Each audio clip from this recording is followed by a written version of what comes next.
Hello दोस्तों, आप सभी का अपने YouTube channel best education centre में हार्दिक स्वागत है। दोस्तों आज हम पढ़ने वाले क्लास 9 के साइंस के चैप्टर 1 हमारे आसपास के पदार्थ के मोस्ट इम्पॉर्टेंट क्वेश्चन। और आपको पहले बता दूं कि इससे पहले पार्ट 1 और पार्ट 2 में इम्पॉर्टेंट क्वेश्चन हमने पढ़ लिए हैं और ये हमारा इस चैप्टर के लिए आखिरी पार्ट है और इसमें से एक या दो क्वेश्चन एग्जाम में ज़रूर आता है। तो चलिए देखते हैं कौन कौन से प्रश्न आज हम पढ़ने वाले हैं। तो दोस्तों आज का हमारा पहला प्रश्न है, वाष्पीकरण किसे कहते हैं और वाष्पीकरण को प्रभावित करने वाले कारक लिखें, जो कि मोस्ट इंपॉर्टेंट क्वेश्चन है, आपके एग्जाम में जरूर आता है। और दूसरा प्रश्न हम पढ़ेंगे, हम अपने हथेली पर एसीटोन या ईथर या फिर थिनर कह सकते हो, उसको डालते हैं तो हथेली पर ठंडक क्यों महसूस होती है, या फिर जैसे परफ्यूम हो गया, परफ्यूम भी ठंडक महसूस होती है ना। इसके अलावा तीसरा प्रश्न है कि गर्मियों में हम कैसे वस्त्र पहनने चाहिए और क्यों, ठीक है, यानी गर्मियों में हमें किस प्रकार के वस्त्र पहनने चाहिए और किस लिए, इसका कारण भी बताना है। चौथा प्रश्न है कि गर्मियों में घड़े का जल ठंडा क्यों रहता है। पांचवा प्रश्न है कप की अपेक्षा प्लेट से हम गर्म दूध या चाय जल्दी क्यों पी लेते हैं। छठा प्रश्न है कि गर्मियों में अक्सर लोग मैदानों में पानी क्यों छिड़कते हैं, ठीक है, ज़मीन पर है ना पानी छिड़का जाता है ना, तो जाहिर सी बात है ठंडक लाने के लिए, लेकिन उसका रीज़न किस प्रकार से होता है वो बताना है। या गर्मियों में अक्सर लोग फर्श क्यों धोते हैं ना, फर्श भी धोया जाता है ना। और सातवां प्रश्न होगा गर्म शुष्क दिन में कूलर अधिक ठंडा क्यों करता है। और आठवां प्रश्न होगा इत्र की गंध यानी परफ्यूम की गंध जो है बहुत दूर तक कैसे फैल जाती है। तो ये सारे क्वेश्चन इंपॉर्टेंट है, इसमें से ये क्वेश्चन तो ज़रूर आता है और बाकी इनमें से कोई एक क्वेश्चन जो है ज़रूर आता है एग्ज़ाम में, ठीक है, तो इसको ध्यान रखना। तो चलिए हम पढ़ते हैं सबसे पहला प्रश्न। दोस्तों पहला प्रश्न है कि वाष्पीकरण किसे कहते हैं, वाष्पीकरण को प्रभावित करने वाले कारक लिखे, जो कि मोस्ट इंपॉर्टेंट है। आप कॉपी पेन लेके बैठना और जो भी इंपॉर्टेंट क्वेश्चन है उसके आंसर आप जरूर लिख लेना ताकि याद करने में आपको कोई दिक्कत ना हो, ठीक है। तो जब ये क्वेश्चन आता है और जो आएगा ही आएगा, 100% मैं गारंटी लेता हूँ आपके मिड टर्म या फाइनल एग्जाम में ज़रूर आएगा। तो इसको आप किस प्रकार से लिखोगे। तो एक ऐसी सतही प्रक्रिया, सबसे पहले मैं आपको समझा दूँ वाष्पीकरण देखो क्या होता है। किसी द्रव पदार्थ को वाष्प में परिवर्तित होने की प्रक्रिया वाष्पीकरण होती है।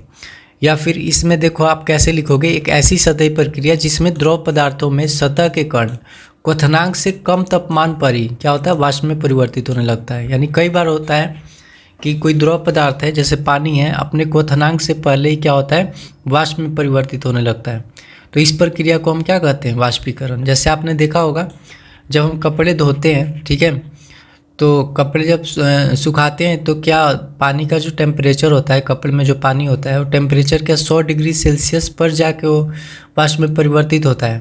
ऐसा नहीं होता ना, क्योंकि 100 डिग्री सेल्सियस का मतलब आप समझ रहे हो ना कि उस टाइम अगर कपड़े को टच करोगे तो आपके हाथ जल सकते हैं, लेकिन ऐसा कुछ नहीं होता। वो 100 डिग्री सेल्सियस से कम तापमान पर ही क्या होता है वाष्पीकृत होता है, नहीं वाष्प में परिवर्तित होकर सूखने लगता है कपड़ा, है ना। तो यही बात यहाँ पे कि एक ऐसी सतही प्रक्रिया जिसमें कोई द्रव पदार्थों में सतह के कण क्या होते हैं क्वथनांक से कम तापमान पर ही वाष्प में परिवर्तित होने लगते हैं। तो इस प्रकार की प्रक्रिया को क्या कहेंगे वाष्पीकरण, राइट। समझ में आ गया ना, याद कर लेना बार बार इसको रिपीट करके। नेक्स्ट है कि वाष्पीकरण को प्रभावित करने वाले कारक क्या है। तो इसके लिए हम लिखेंगे वाष्पीकरण प्रभावित करने वाले निम्नलिखित कारक हैं। पहला सतह के क्षेत्रफल। आपने देखा होगा जैसे कपड़े हम डालते हैं तो कपड़े को अगर फैलाएंगे तो जल्दी सूख जाता है ना, यानी कि सतह के क्षेत्रफल में अगर वृद्धि कर दी जाए तो वाष्पीकरण की दर क्या हो जाएगी, बढ़ जाएगी। उसी प्रकार से दूसरा है तापमान, टेम्परेचर। गर्मियों में देखते हो ना कपड़े जल्दी सूख जाते हैं, क्यों, क्योंकि गर्मियों में तापमान अधिक होता है, ठंड में तापमान कम होता है। तो तापमान में जैसे वृद्धि होगी तो वाष्पीकरण की दर भी बढ़ जाती है। तीसरा वायु की गति। तेज हवा में क्या होता है, वायु की गति अगर वृद्धि होती है, तेज हवाएं होती है तो वाष्पीकरण की दर बढ़ जाती है ना। जैसे एग्जांपल आपको बता दूं कपड़े का ही, कपड़े अगर धूप ना भी हो लेकिन तेज हवाएं चल रही हो तो जल्दी सूख जाता है। या फिर फर्श अगर हम धोते हैं तो फर्श को धोने के बाद में हम क्या करते हैं पंखा चला देते हैं। पंखा चलाने से क्या होता है वायु प्राप्त होता है उसको, और वायु की गति जब मिलेगी तो उसको क्या होगा वाष्पीकरण करने में आसानी हो जाएगी, यानी वाष्पीकरण की दर बढ़ जाती है। तो सतह के क्षेत्रफल बढ़ने पर वाष्पीकरण की दर बढ़ती है, तापमान बढ़ने पर वाष्पीकरण की दर बढ़ जाती है, वायु की गति बढ़ने पर वाष्पीकरण की दर बढ़ जाती है। लेकिन आर्द्रता जो होता है ना, आर्द्रता मतलब नमी, अगर वायु में आर्द्रता की वृद्धि होती है तो वहाँ पर क्या होता है कि वाष्पीकरण की दर घट जाती है, ठीक है। तो ये 4 पॉइंट आप एग्जाम में लिख लेना, ठीक है। और ये 5 नंबर का आएगा, 100% ये आएगा, आपको बार बार बता रहा हूँ। चलिए पढ़ते हैं नेक्स्ट प्रश्न।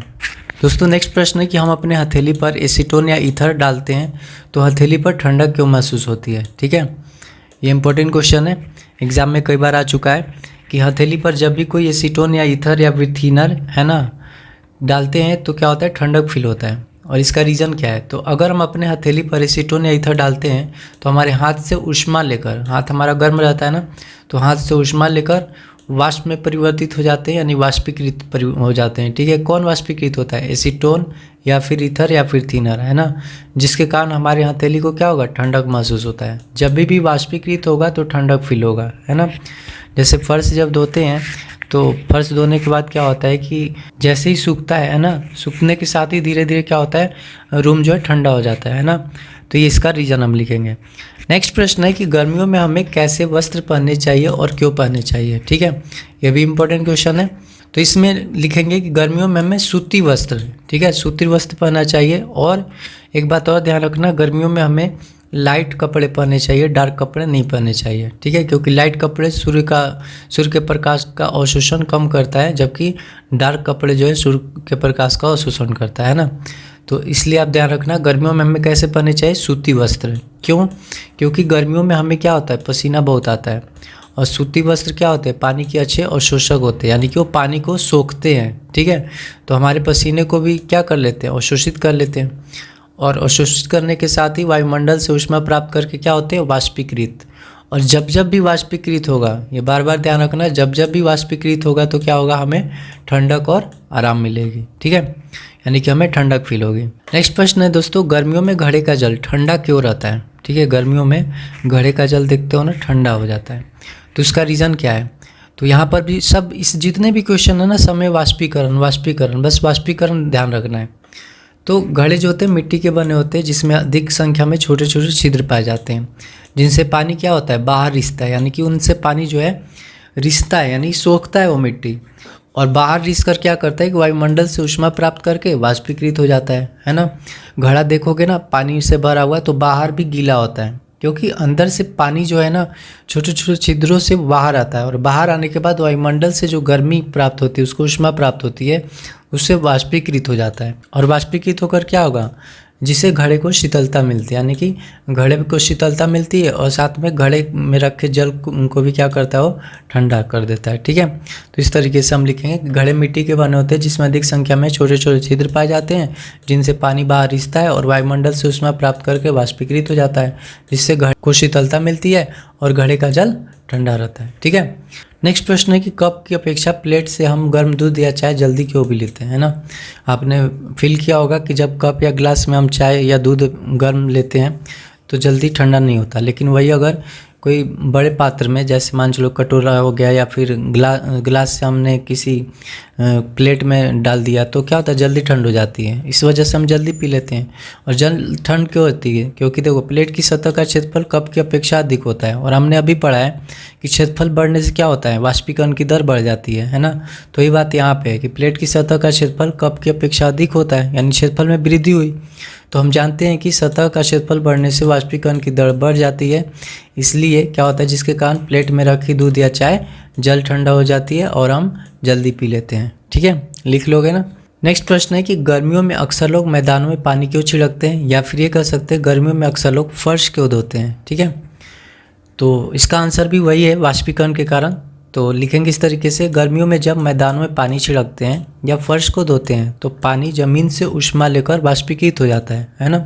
गर्मियों में देखोगे फर्श होता है या फिर बाहर का मैदान होता है, वो गर्म होता है, और जब उस पर पानी छिड़कते हैं ना तो क्या होगा कि पानी उस गर्मी के कारण, यानी ऊष्मा के कारण वाष्पीकृत हो जाएगा। और वाष्पीकृत जब होगा तो आसपास के वातावरण को, यानी मैदान या फर्श को क्या कर देता है, ठंडा कर देता है। इसलिए क्या होता है, मैदान या फर्श ठंडा हो जाता है। ठीक है, नेक्स्ट प्रश्न है कि गर्म शुष्क दिन में कूलर अधिक ठंडा क्यों करता है। ठीक है, ये भी इंपॉर्टेंट क्वेश्चन है दोस्तों। इसका आंसर किस प्रकार से लिखेंगे, गर्म शुष्क दिनों में वायु में आर्द्रता कम होती है ना। गर्मियों में क्या होती है, आर्द्रता। आर्द्रता का मतलब नमी। और ठंड में देखते हो ना, हवा में नमी ज़्यादा होती है, देखते हो ना कोहरा होता है, लेकिन गर्मियों में नहीं होती।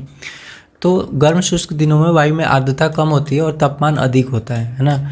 और दोनों बातें हैं, अगर आर्द्रता कम होगी तो भी वाष्पीकरण की दर बढ़ेगा, और तापमान अधिक होगा तो भी वाष्पीकरण की दर बढ़ेगा, जैसे कि हमने वाष्पीकरण को प्रभावित करने वाले कारकों में पढ़ा था।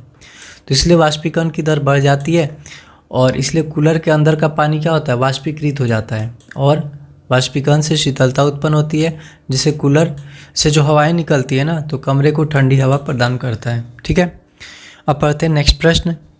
नेक्स्ट प्रश्न दोस्तों है कि इत्र का गंध यानी परफ्यूम का जो गंध होता है बहुत दूर तक कैसे फैल जाती है। ठीक है, यहाँ पे फैल जाती है। ठीक है, तो इत्र एक वाष्पशील द्रव है ना।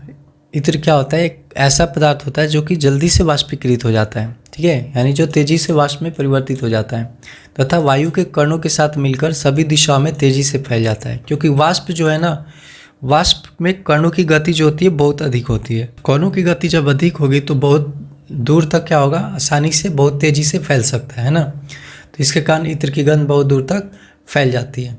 एक नोट इम्पोर्टेंट याद रखना, क्वेश्चन आता है 100 डिग्री सेल्सियस पर जल की तुलना में वाष्प यानी कि भाप ज़्यादा जलन देती है, क्योंकि वाष्प में वाष्पीकरण की गुप्त ऊष्मा होती है ना।